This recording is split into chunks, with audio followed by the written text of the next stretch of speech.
Hello friends, welcome back to subject learners. तो दोस्तों, आज के इस वीडियो में हम लोग रॉबर्ट फ्रॉस्ट की एक पोएम फायर एंड आइस को कवर करेंगे।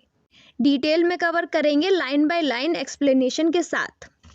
फायर एंड आइस पोएम लिखी है रॉबर्ट फ्रॉस्ट ने, जिनका फुल नेम रॉबर्ट ली फ्रॉस्ट था और वो एक अमेरिकन पोएट थे। इनका बर्थ 26 मार्च 1874 को हुआ था और इनकी डेथ 29 जनवरी 1963 में हुई थी।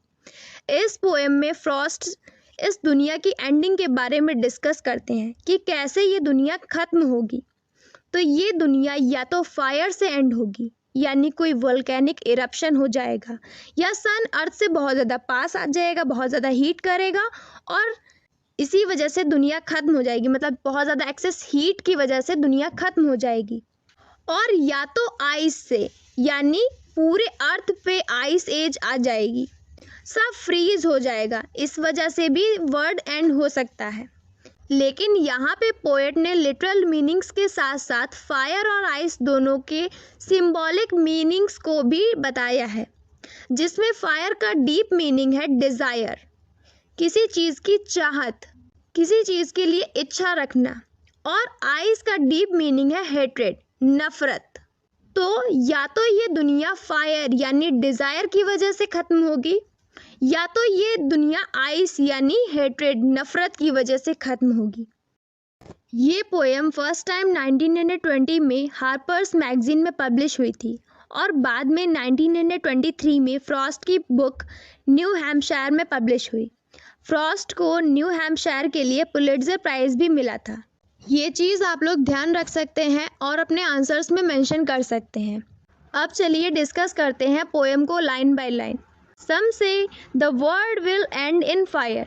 तो कुछ लोग कहते हैं कि ये दुनिया फायर से ख़त्म होगी, यानी ग्लोबल वार्मिंग इतनी बढ़ जाएगी, या मे बी कोई वॉल्केनिक इरप्शन हो जाए जिसकी वजह से वर्ल्ड बहुत ज़्यादा हीट हो जाए और ख़त्म हो जाए।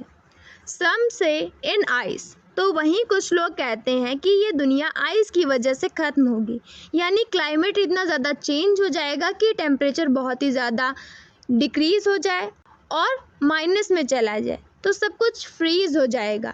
इस वजह से भी दुनिया ख़त्म हो सकती है। कुछ लोग को ये चीज़ बड़ी स्ट्रेंज लगेगी, कुछ लोग तो माइनस वाले टेम्परेचर में ही रहते हैं, लेकिन वो हैबिचुअल है उस चीज़ के, और वहाँ पे जो चीज़ों की कमी पड़ती है वो वहाँ से इम्पोर्ट करते हैं। अगर पूरी दुनिया ही जम जाएगी तो कहाँ से कोई चीज़ इम्पोर्ट होगी या एक्सपोर्ट होगी, तो वर्ल्ड एंड हो ही जाएगा, पूरी दुनिया ख़त्म हो जाएगी। बट यहाँ पे फायर और आइस दोनों के सिंबॉलिक मीनिंग्स हैं। फायर से पोएट डिज़ायर को सिंबलाइज करते हैं और कहना चाहते हैं कि दुनिया लोगों के नेवर एंडिंग डिज़ायर की वजह से भी ख़त्म हो सकती है। लोग कैसे अपनी इच्छाओं को पूरा करने के लिए सेल्फिश होते जा रहे हैं, यानी कहीं वो नेचर को हार्म कर रहे हैं, कहीं वो ट्रीज़ को कट कर रहे हैं अपनी इच्छाओं को पूरा करने के लिए, एक लग्जूरियस लाइफ को जीने के लिए। कुछ भी कहीं पे भी काट रहे हैं, माउंटेन्स को कट कर रहे हैं एक सुंदर सा व्यू बनाने के लिए, ट्रीज़ को कट कर रहे हैं अपने घर में कुछ ना कुछ डेकोर करने के लिए। तो ये सब चीज़ें किस लिए? कुछ लग्जूरियस अपनी लाइफ को दिखाने के लिए, अपनी इच्छाओं को पूरा करने के लिए। और वो इच्छाएं कैसी हैं? नेवर एंडिंग है, वो कभी ख़त्म नहीं होंगी। आज एक चीज़ मिल जाएगी तो कल दूसरे के लिए उनकी इच्छा हो जाएगी। तो ये डिज़ायर्स हैं, वो कभी ख़त्म ही नहीं होते हैं किसी के भी। और आइस से सिंबलाइज किया गया है हेट्रेड को, यानी लोगों में इतनी नफ़रत बढ़ रही है, वो एक दूसरे को मार रहे हैं। वो जैसे कि वर्ल्ड वार हो रहे हैं, कंट्रीज़ आपस में लड़ रहे हैं, वर्ल्ड वार फर्स्ट हुआ, वर्ल्ड वार सेकेंड हुआ, तो कंट्रीज़ आपस में लड़ रहे हैं, एक दूसरे को मार काट रहे हैं। तो ये सब चीज़ें भी दिखा रहे हैं कि नफ़रत की वजह से भी ये दुनिया ख़त्म हो सकती है।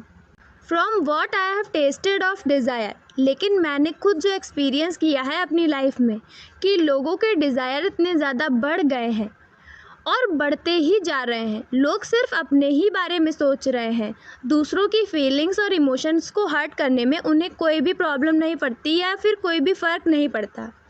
तो ऐसा वर्ड एंड की तरफ ही जाएगा, विनाश की तरफ ही जाएगा। I hold with those who favour fire. तो मेरा मानना है कि जिस तरह लोगों के डिज़ायर बढ़ रहे हैं तो लोगों का ये कहना बिल्कुल भी गलत नहीं होगा कि ये दुनिया फायर यानी डिज़ायर की वजह से एंड होगी। मैं उनका फेवर करता हूँ और उनसे सहमत होता हूँ। But if it had to perish twice, लेकिन अगर इस दुनिया को दोबारा ख़त्म होना होगा, दोबारा एंड होना होगा, perish means to get destroyed और destructed. I think I know enough of hate, तो मुझे हेट यानी नफ़रत के बारे में भी सब कुछ पता है, क्योंकि लोगों में डिज़ायर तो है ही लेकिन नफ़रत भी कम नहीं है। लोगों में नफ़रत भी बेशुमार भरी हुई है। लोग नफ़रत के चलते एक दूसरे को जान से मारने में भी नहीं सोचते। ये तो फ़िलहाल आजकल हम लोगों को ज़्यादा ही देखने सुनने को मिल रहा है। कितने ही कपल्स रिसेंटली एक दूसरे का मर्डर करवा चुके हैं। तो ये सब किस लिए है? अपने डिज़ायर्स और अपनी हेट्रेड की वजह से ही है। To say that for destruction ice is also great and would suffice. Lastly poet कहते हैं कि अगर बात डिस्ट्रक्शन की ही हो तो आइस भी अपना रोल अच्छे से कर सकती है। यानी आइस या हेट्रेड की वजह से भी ये दुनिया, ये वर्ल्ड एंड हो सकता है और आइस भी इस वर्ल्ड को एंड करने के लिए सफिशिएंट है। नफ़रत से भी ये दुनिया ख़त्म हो सकती है। अरे जब नफ़रत के चलते सब एक दूसरे की जान लेने पे आ जाएंगे, सब लोग एक दूसरे की जान लेने लग जाएंगे तो डिस्ट्रक्शन तो होगा ही, वर्ल्ड तो एंड होगा ही। इसलिए हम लोग ये नहीं कह सकते कि आइस की वजह से ये दुनिया ख़त्म नहीं हो सकती, नफ़रत के चलते ये दुनिया ख़त्म नहीं हो सकती। इस दुनिया को ख़त्म करने के लिए नफ़रत भी सफिशिएंट है। Suffice means sufficient. With this we have completed another beautiful poetry by Robert Lee Frost. If you guys liked my explanation, then like the video, leave a comment and share with your friends, and do subscribe to my channel Subject Learners. Thanks for watching and have a nice day.